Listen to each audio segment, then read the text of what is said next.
Welcome viewers, সবাইকে স্বাগত জানাচ্ছি আমার পরের টিউটোরিয়াল লেকচার 1 এর পার্ট 2 দেখার জন্য।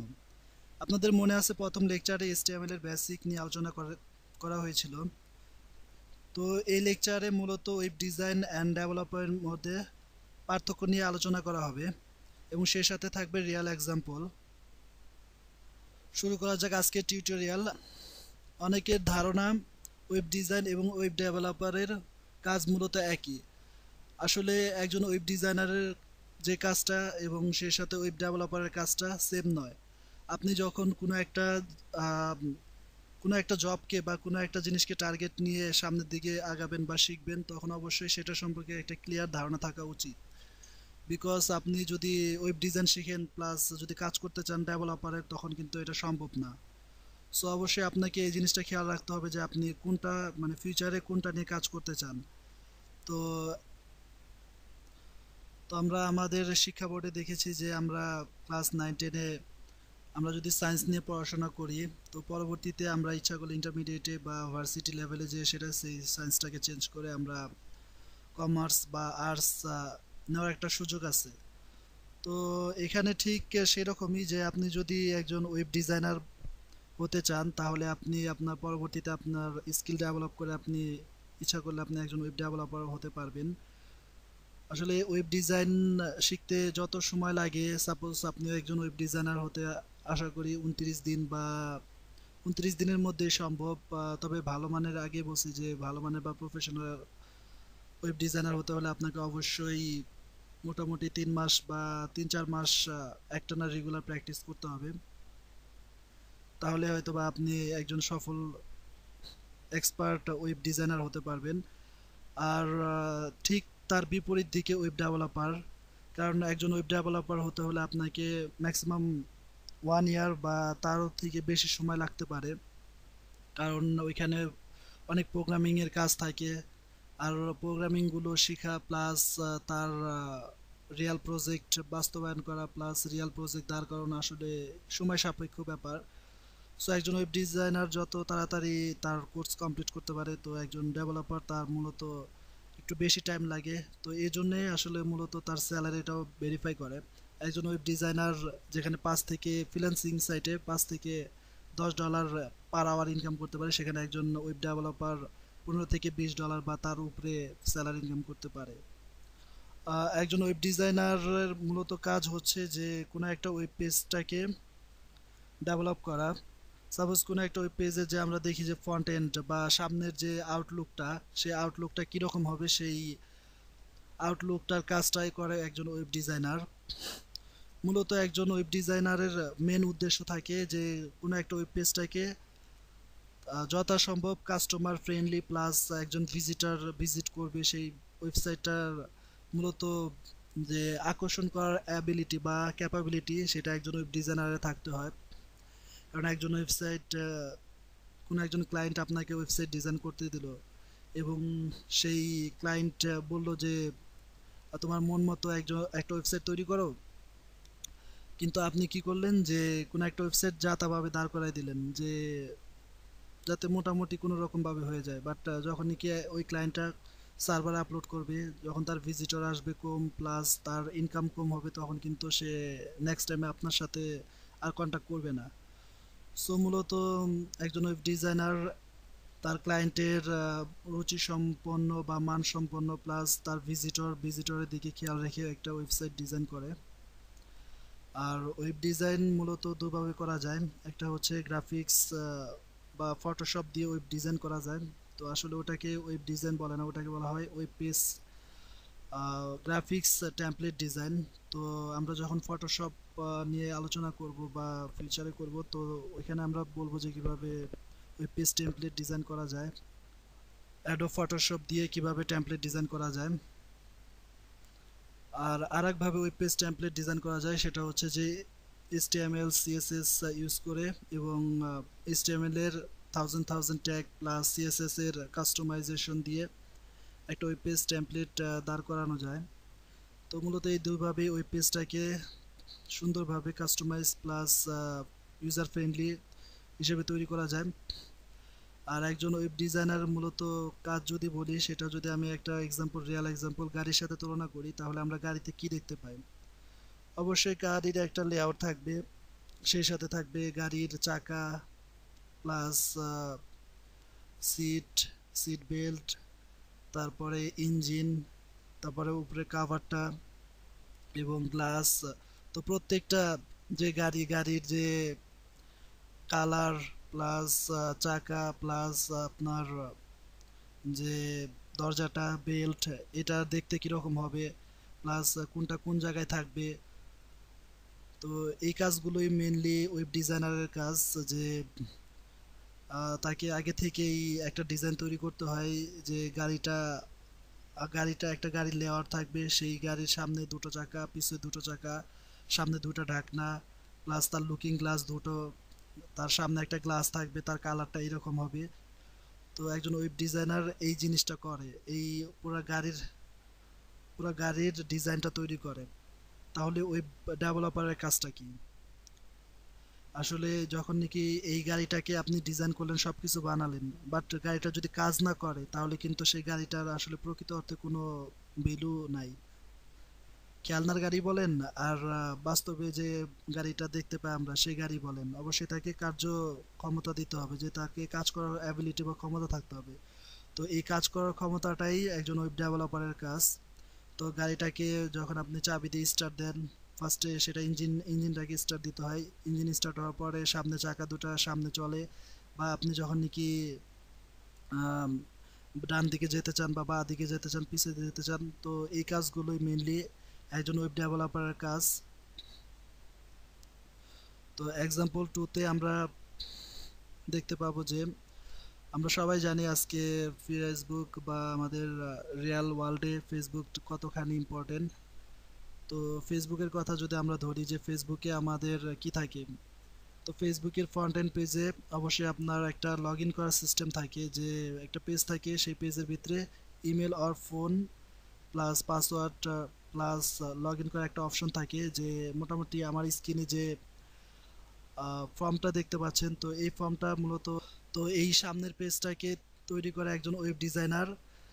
আর ওয়েব ডেভেলপারের কাজটা কি এখানে? ওয়েব ডেভেলপার কাজটা করে যে তার ইমেল অ্যাড্রেসটা ইনপুটে দিতে হবে, তার পাসওয়ার্ডটা দিতে হবে, সেই ইমেল অ্যাড্রেস এবং পাসওয়ার্ডটা ম্যাচ করে তাকে লগ ইন করার বা তাকে ওই ওয়েবসাইটটার ভিতরে প্রবেশ করার অধিকারটা দিবে। তো এই কাজটা মূলত একজন ওয়েব ডেভেলপারের কাজ। আর পরবর্তীতে আমরা ফেসবুকের ফ্রন্ট এন্ড পেজে দেখতে পাই যে একটা সাইন আপ করার একটা অপশন থাকে। সেই সাইন আপ করার অপশনে অবশ্যই এইরকম একটা ফর্ম থাকে, আমরা স্ক্রিনে দেখতে পাচ্ছি। তো এই হুবহু এই ফর্মটা তৈরি করাটাই হচ্ছে একজন ওয়েব ডিজাইনারের কাজ। বাট আমরা যখন নাকি এটাকে মানে ডাইনামিক করব বা এটাকে কার্যকারী করব, তখন তখন তাকে কি দিতে হবে? First name, last name, email address, re-enter, password, birthday, তারপরে তার জেন্ডার। তো মোটামুটি তার পুরো বায়োডাটা যখন নাকি আপনাকে এটার ভিতরে ইনপুট করতে হবে, সেই ইনপুটটা আসলে কোথায় যাবে? সেই ইনপুটগুলো মেনলি হলো কোনো একটা ডাটাবেজে যা জমা হয়। তো সেই ডাটাবেজ থেকে যখন নাকি আপনার ইউজার ইনফরমেশনগুলো সেই ডাটাবেজে জমা হবে, তো সেটা কে করবে বা সেটা কিসের মাধ্যমে হবে? তো একজন ওয়েব ডেভেলপারের মূলত এই কাজগুলো করে থাকে। তো দেখতে পাচ্ছি যে পরবর্তীতে সাইন আপ অপশনে আমার নিজস্ব একটা ডাটাবেস বা ডেটা দেওয়ার চেষ্টা করেছি। আর নেক্সট যে কাজটা, সেটা হচ্ছে যে আমরা খুব ফেসবুক ইউজ করি যারা, তারা খুব ভালোই এটার সাথে পরিচিত আছি বা ফ্যামিলিয়ার বলতে গেলে, যে কোনো একটা স্ট্যাটাস দেওয়া প্লাস লাইক করা, কমেন্ট করা, শেয়ার করা এবং ছবি আপলোড করা। তো এই কাজগুলো মূলত একজন ওয়েব ডেভেলপার করে থাকে। আর ডিজাইনারের যে কাজটা, সেটা হচ্ছে যে শেয়ার করা, লাইক করা বা কমেন্ট করার বাটনগুলো কোথায় হবে, উপরে হবে না নিচের দিকে হবে, ডান দিকে হবে না বাঁ দিকে হবে, এবং কমেন্টস করার জন্য যে বক্সটা থাকবে, সেই বক্সটার সাইজটা কতটুকু হবে, প্লাস এখানে যে আমরা একটা ছবির আইকন দেখতে পাচ্ছি, সেই আইকনটা ডান দিকে হবে না বাম দিকে হবে। তো এটা মূলত একজন ওয়েব ডিজাইনারের কাজ, তাকে এটা আইডেন্টিফাই করে দিতে হয়। আর একজন ওয়েব ডেভেলপার কাজটা হচ্ছে যে তাকে কার্যকর করা বা তাকে কাজ করার মতো ক্ষমতা প্রদান করা। আর লাস্টে যেটা আমি এক কথায় বলতে পারি যে একজন ওয়েব ডিজাইনার একজন অবশ্যই প্রোগ্রামার না, কারণ আমি এখন অবশ্যই রিয়েল প্রজেক্টের সাথে দেখাই দেবো যে একজন web designer is not a programmer. Because সে সে যখন কাজ করে তখন তাকে প্রোগ্রামিং জ্ঞান সম্পর্কে আইডিয়া না থাকলেও চলে, সে জাস্ট HTML CSS এর মাধ্যমে সে একটা ওয়েবসাইটকে ডিজাইন করে দিতে পারে। বাট পার্থক্যটা হচ্ছে যে প্রোগ্রামিং ল্যাঙ্গুয়েজ আমরা জানি যে প্রোগ্রামিং ল্যাঙ্গুয়েজে কিছু সিনট্যাক্স থাকে, সেই সিনট্যাক্সগুলো অবশ্যই ভুল করলে তার কখনোই তার কাজটা রান করবে না। তো যখন নাকি একজন ওয়েব ডিজাইনার ওয়েব ডিজাইন করে তখন তার এত কিছু বা এত সিনট্যাক্স বা এত কিছু খেয়াল না করলেও চলে। সাপোজ আমি কোনো একটা যদি প্রোগ্রাম লিখি, সেই প্রোগ্রামটা ফার্স্ট আমি ডিজাইনটা দেখাই। তো ডিজাইন করার জন্য অবশ্যই আমরা এটা পরের অধ্যায়ে দেখাবো যে কিভাবে একটা HTML ফাইল ক্রিয়েট করতে হয়। জাস্ট একজন ওয়েব ডিজাইনার একজন ওয়েব প্রোগ্রামারের মধ্যে পার্থক্য বোঝানোর জন্যই আমি এই এক্সাম্পলটা দিচ্ছি।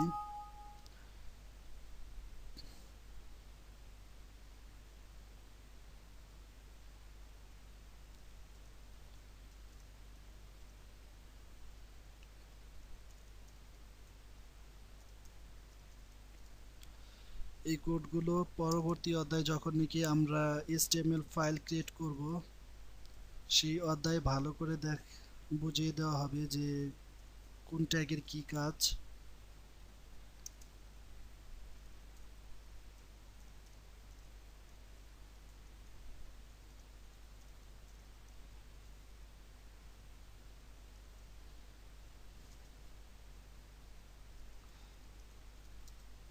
এ web designer not a programmer.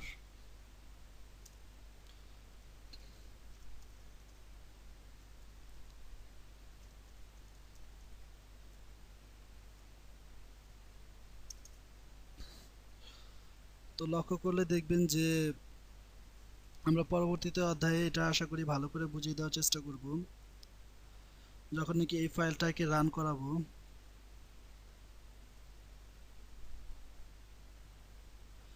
তখন মোটামুটি এই ফাইলটা কিন্তু রান করছে। প্লাস আমি যে টাইটেল দিয়েছিলাম a web designer is not a programmer, তো এটা কিন্তু চলে এসেছে। এখন আমরা জানি যে ওয়েব ডিজাইন বা ওয়েব ডিজাইন একটা ওয়েব পেজ তৈরি করার জন্য অসংখ্য ট্যাগ থাকে, আর মূলত এগুলো হচ্ছে সেই ট্যাগ। তো এই ট্যাগের কম্বিনেশনে কিন্তু একটা ওয়েব পেজ তৈরি হয়। তো আমি কোনো একটা ট্যাগ ছাড়া জাস্ট সাপোজ আমি কোনো একটা ট্যাগ না দিয়ে জাস্ট আমার নামটা লিখে দিচ্ছি,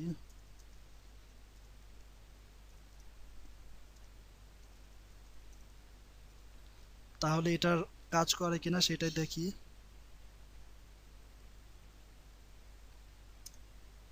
হ্যাঁ, আমি কোনো ট্যাগ ইউজ করিনি, তারপরেও কিন্তু আমার যে আমি আমার কোড এডিটরে যা লিখছিলাম তা কিন্তু চলে এসেছে। তো মূলত এর জন্যই একজন ওয়েব ডিজাইনার প্রোগ্রামার না। আর এখন আমি সেই আরেকটা এক্সাম্পল দিই যে আসলে ওয়েব ডেভেলপারদেরকে কিসের জন্য প্রোগ্রামিং জানতে হয়। সাপোজ আপনি অনেকগুলো পেজ তৈরি করলেন, আমরা রিয়েল ওয়ার্ল্ডে দেখতে পাই যে কোনো একটা ব্লগ তৈরি করলে পেজ 1 2 3 4 5 বা অসংখ্য পেজ থাকে। তো সেরকম একটা ওয়েব পেজ বা ওয়েবসাইট তৈরি করতে চান, তো অনেকগুলো পেজ আছে, সেই পেজটাকে 1 2 3 4 5 এভাবে দেখাইতে চান। তো সেইভাবে করার জন্য যে কাজটা করা হয় সেটা মনে হয় একটা লুপ ইউজ করা হয়।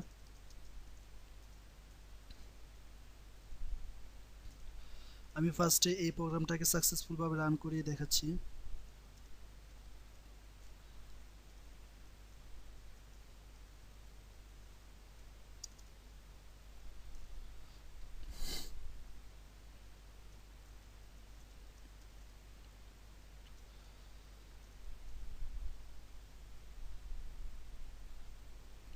তো আমরা দেখতে পাচ্ছি যে 1 2 3 4 5 6 7 8 9 10 মূলত মূলত এভাবে তার একজন ওই প্রোগ্রামার ওই প্রোগ্রামিং করে। তো আমি এখন এখানে যদি কোনো একটা সিনটেক্সট আমি ভুল করে দিই, সাপোজ এখানে কোনো সেমিকোলনটা ইউজ করলাম না, তখন কি হয়, তখন কিন্তু আর রান করবে না। যে এখানে একটা সিনট্যাক্স এরর দেখাচ্ছে, তো লক্ষ্য করলে দেখতে পাবেন যে এখানে একটা সিনট্যাক্স এরর শো করতেছে। আর ওয়েব ডিজাইনার যখন ডিজাইন করেন তখন তার এডিটরে যদি কোনো একটা সিনট্যাক্সটা ভুল করে তারপরেও কিন্তু তার ওই পেজটা ঠিকভাবে কিন্তু ডিসপ্লে করে। সাপোজ আমি বডির ট্যাগটা আমি একটা গ্রেটার দেন সাইন বা লেস দেন সাইন আমি উঠিয়ে দিলাম, তারপর সেভ করে এটাকে আবার রিলোড করছি, তারপরে কিন্তু দেখেন কোনো চেঞ্জ নাই। দ্যাট মিন্স আমি বলতে পারি যে যখন নাকি প্রোগ্রামাররা কোনো সিনট্যাক্স বা কোনো কিছু ভুল করে তখন কিন্তু সেই পেজটা আসলেই ঠিকভাবে কাজ করে না। তো এই জন্যই মূলত একজন web designer is not a web programmer, but একজন web developer must be followed, and তাকে অবশ্যই কিছু হলেও তাকে প্রোগ্রামিং সম্পর্কে আইডিয়া থাকতে হয়। সো সবাইকে ধন্যবাদ আজকে টিউটোরিয়াল দেখার জন্য। আশা করি লেকচার 1 এর পার্ট 3 তে আমরা ট্যাগ নিয়ে আলোচনা করব এবং তার বাস্তবধর্মী উদাহরণ দেওয়ার চেষ্টা করব, এবং সেই সাথে কোড লেখার পদ্ধতি কিভাবে ট্যাগগুলো ইমপ্লিমেন্ট করতে হয় তো সেগুলো নিয়ে আলোচনা করা হবে। তো সবাইকে আবারও ধন্যবাদ জানিয়ে শেষ করছি আজকের ভিডিও টিউটোরিয়াল।